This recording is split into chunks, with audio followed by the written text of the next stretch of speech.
It is my privilege to introduce to you our speaker, Dr. E. Wesley Ely.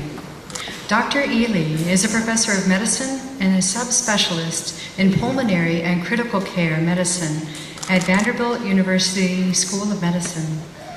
Dr. Ely graduated Pi Beta Kappa and summa cum laude from Tulane University and earned his medical degrees from Tulane University School of Medicine and a master's degree in public health degree from the Tulane School of Public Health and Tropical Medicine. Dr. Ely's research has focused on improving the care and outcomes of critically ill patients with severe sepsis and respiratory failure, with special emphasis on the problems facing older patients in the ICU. Dr. Ely serves as the Associate Director of Aging Research for the VA in Tennessee Valley. As the founder of the Vanderbilt ICU Delirium and Cognitive Impairment Study Group, he currently serves as the Principal Investigator for the Coordinating Center's ongoing clinical trials in sedation and delirium and post-ICU cognitive impairment. Dr. Ely has written or co-authored more than 250 articles, book chapters, and editorials. On a personal note, Dr. Ely is married to Dr. Kim Ely, Assistant Professor in the Department of Pathology, Microbiology, and Immunology at Vanderbilt University School of Medicine. The Elys have 3 daughters and reside here in Nashville.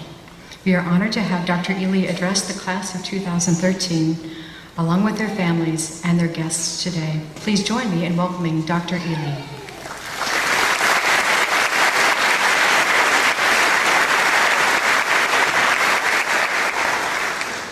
Thank you. Too long of an introduction, though, sister. It's my privilege to be here. Graduates, you have such bright faces today. It's been fun watching you line up outside and getting ready for such a huge day in your life. By the way, I'm not usually speaking before Catholic audiences. Most of the time I'm speaking for medical audiences. But just recently I was giving a convocation at Jesuit Tampa, where there are about 750 students there. And word got out because Tim Tebow had been training recently in Tampa that the speaker of the day was going to be Tebow. So I showed up instead, and I think there was great disappointment. Hope many of you didn't think that Tim Tebow was showing up today. In the movie Fog of War, which is about Robert McNamara, he was the Secretary of Defense for JFK, after having been president of Ford Motor Car in the 50s. McNamara tells of the observation after considering egg packaging, how he derived the thought of the need for safety belts in cars. You know, when you get eggs home from the grocery store, they're pretty much intact. Very infrequently are they broken. Well, in the 1950s, humans were being packaged in cars in a way that was not nearly so safe. And so people were being transported, unlike the safe eggs, in a very dangerous and precarious fashion. And through observing this egg carton, McNamara said, we need seatbelts. Like it or not, you and I, we need seatbelts in life. Graduates, you are moving from one phase of your life out into so many different directions in the world, which will indeed be precarious, prone to professional and personal injury. In praying about today, I kept coming back to the notion that maybe I could in some way give you some tips for better packaging so that you can transport yourself from this momentous day forward in a safer way, preserving your talents and knowledge for service of others. In the final analysis, of course, if you aren't able to do that, all of this education will have been for naught. So here are my 5 tips. The first one is not knowing. Getting comfortable with and embracing the concept of not knowing. Tao Te Ching, number 65, famous quote, "The ancient masters didn't try to educate the people, but taught them to not know." When people think they know the answer, They are very difficult to guide. When they know that they don't know the answer, then they can find their way. One of my favorite truths is that I don't know what I'm going to do next. I don't know what God is going to do next. But I know that God knows what He's going to do next. And that's all that matters. So an example is that I have a recent mentee who went to go get her PhD after she finished this day. Many of you might have some goals in mind of what you think the next step is. And everything went terribly awry for this woman. Beautiful person inside and out, had a great plan, went to this other institution, and everything completely fell apart because of a mentor-mentee mismatch. So she's been writing me the past couple of weeks, and I, after helping her a little bit, received an email just this morning from her as I was preparing for the talk, and I thought that my answer to her might have some relevance. I wrote her back, "You're so special and will help many others. Right now, your path is unclear. It should be. That breeds trust, faith, and love of Him. Without these, we are lost. With them, we are always at home." Graduates, you have to till your garden. And you need a tool in order to till your garden. In the presence of not knowing, and what I'm asking you to get comfortable with this position, your tools will be those offered up by a famous Teresa over 500 years ago, St. Teresa of Avila. 3 tools she offers: prayer, solitude, and detachment. I've been following these bits of advice from this mystic for quite some time and learning and finding my own way. The eggs have their carton. Prayer, solitude, and detachment can be your carton, a way to get you safely, physically and spiritually, from one phase of your life into another, whether it's a job, a family circumstance, or any other of the inevitable car wrecks of life that you will have to experience. Number 2, our purpose. Purpose, if carefully crafted, will be your compass. We all have to have this compass. To direct your compass, you first have to know, why are you here? And whenever a child or anyone asks me, why are we here, I always give them an answer straight from St. Ignatius. In Ignatius's principle and foundation, he wrote, "We are here to praise, reverence, and serve God, our Lord. The other things on the face of the earth are created for human beings to help them in the pursuit of that end." So act on that truth. Grab a hold of this truth. Everything can be directed towards that purpose, to praise, reverence, and serve God. I'll tell you a story of how I lost sight of that one day. I had a patient come to my clinic. His name was Marcus Cobb, from the famous Cobb Holler in North Carolina.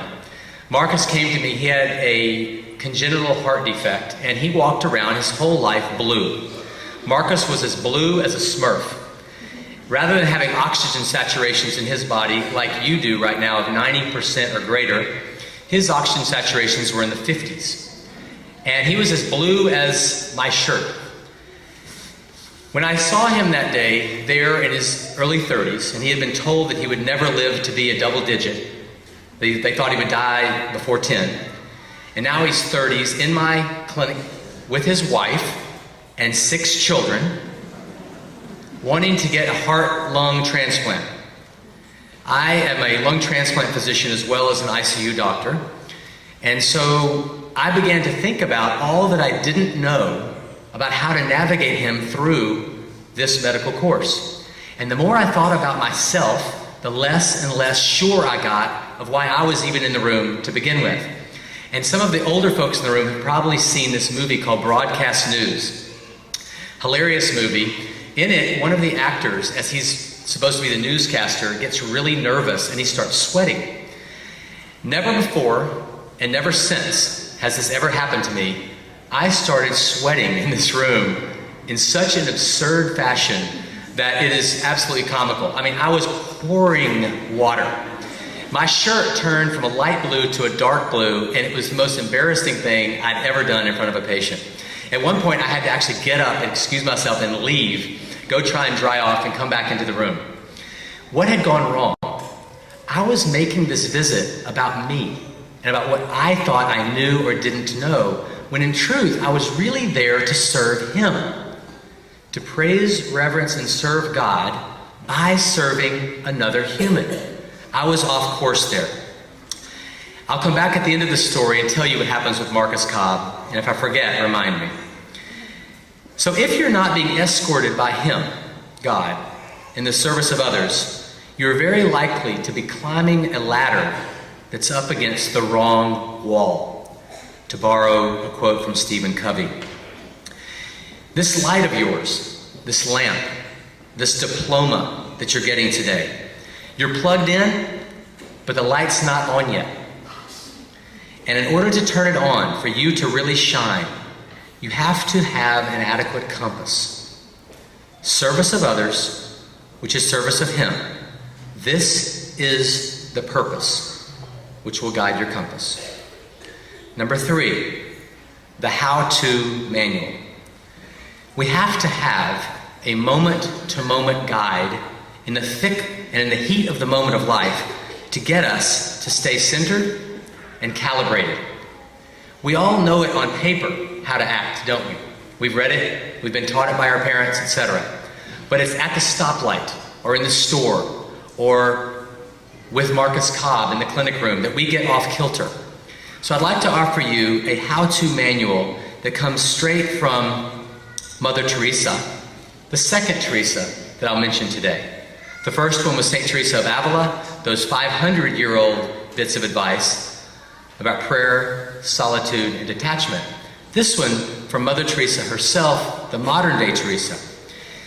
It is said that she was asked many times, Mother, how do you do it?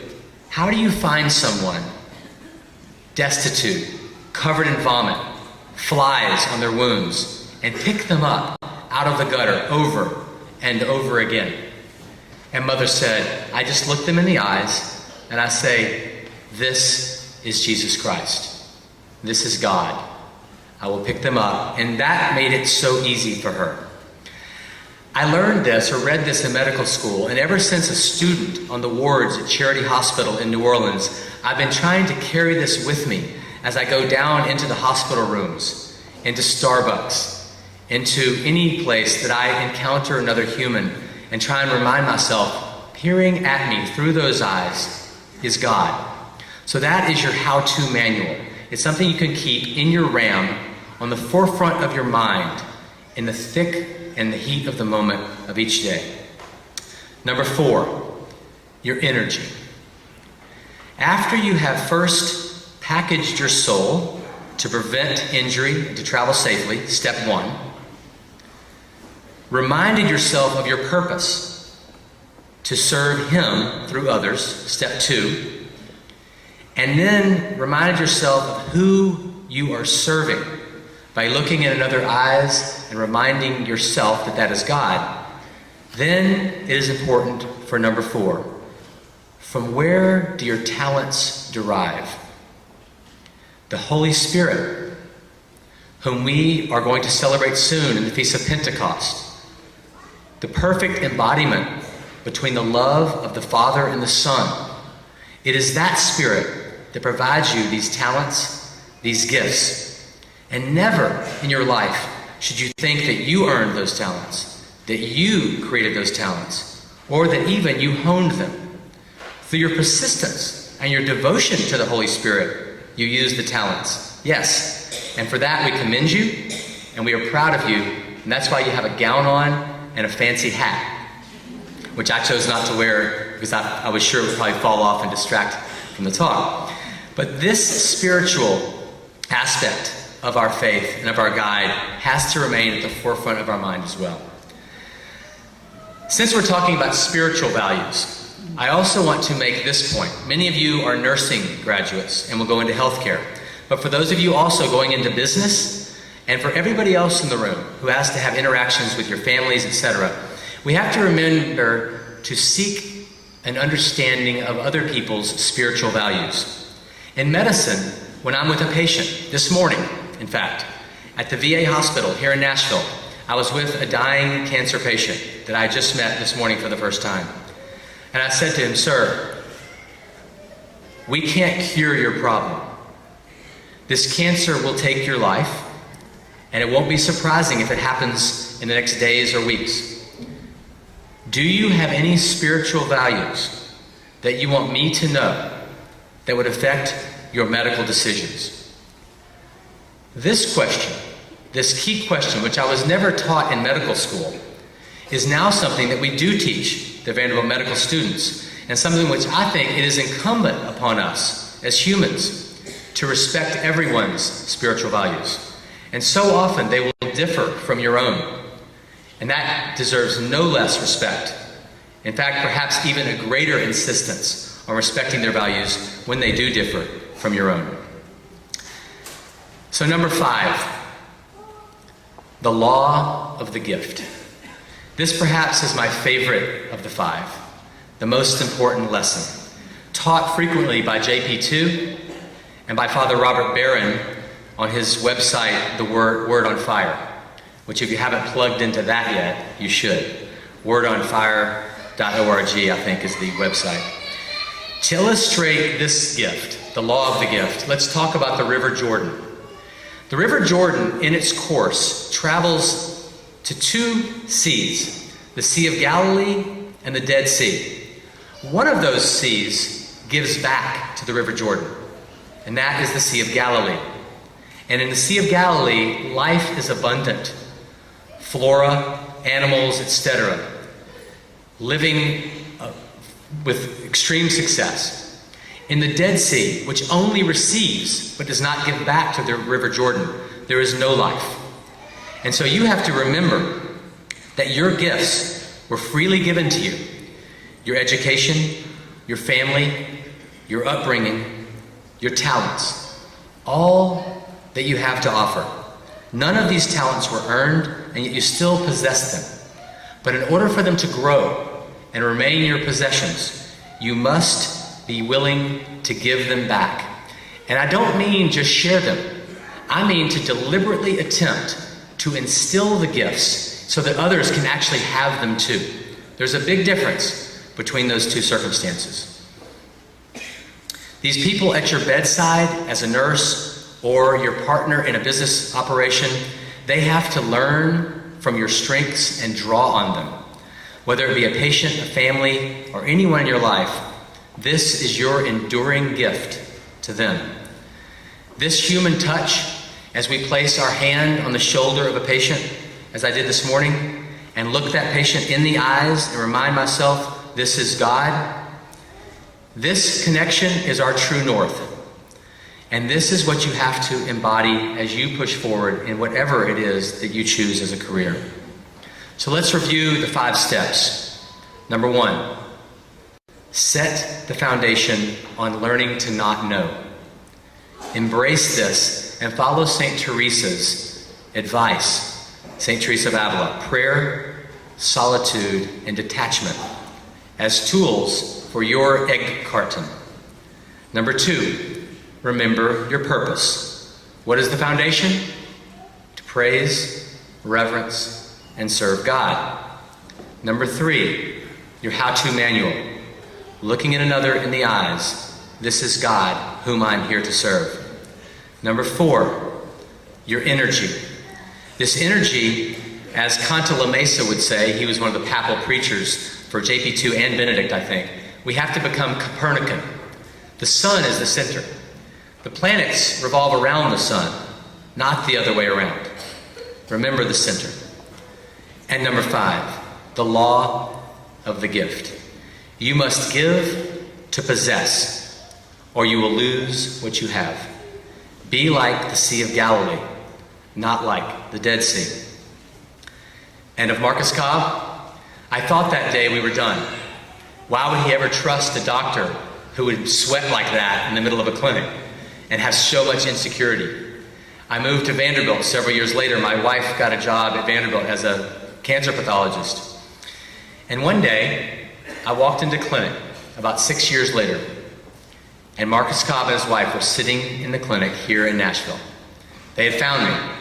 I told him that day in North Carolina, I wasn't sure how long it should be before he gets a transplant. And you never want to receive a transplant until you're on death's door, because your days are numbered after the transplant as well. So you always want to time it at the latest possible time to receive the transplant.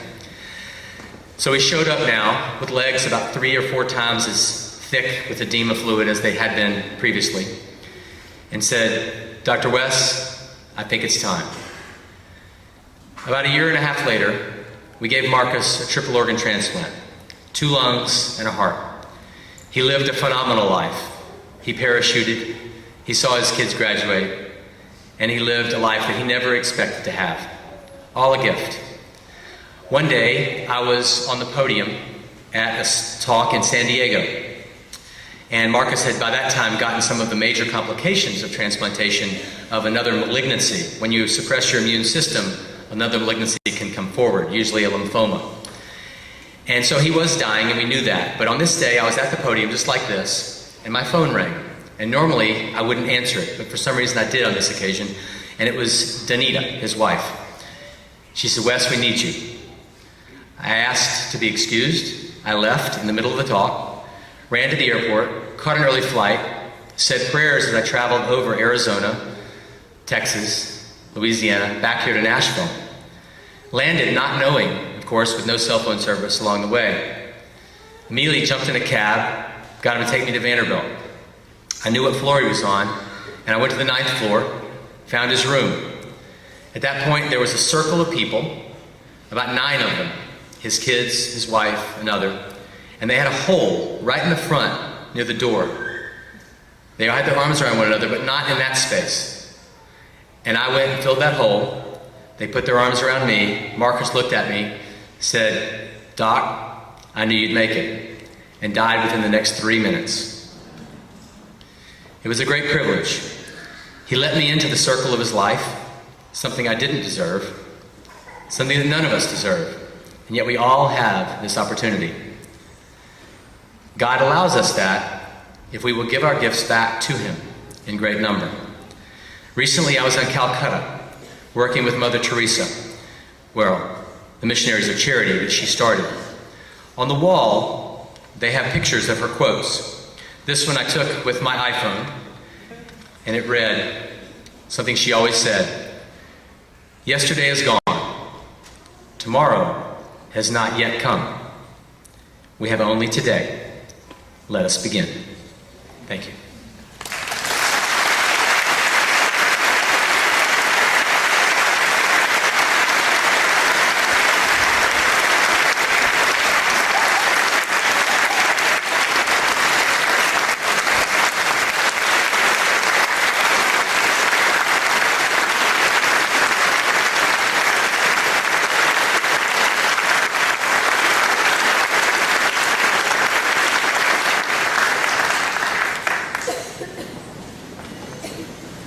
I'll have to thank Dr. Ely as he's leaving for his, not only his excellence as a physician, but his witness to faith, his witness to his love for Jesus Christ. He had many things happening today, so he's not able to stay with us for the rest of the commencement ceremony, but we're very grateful.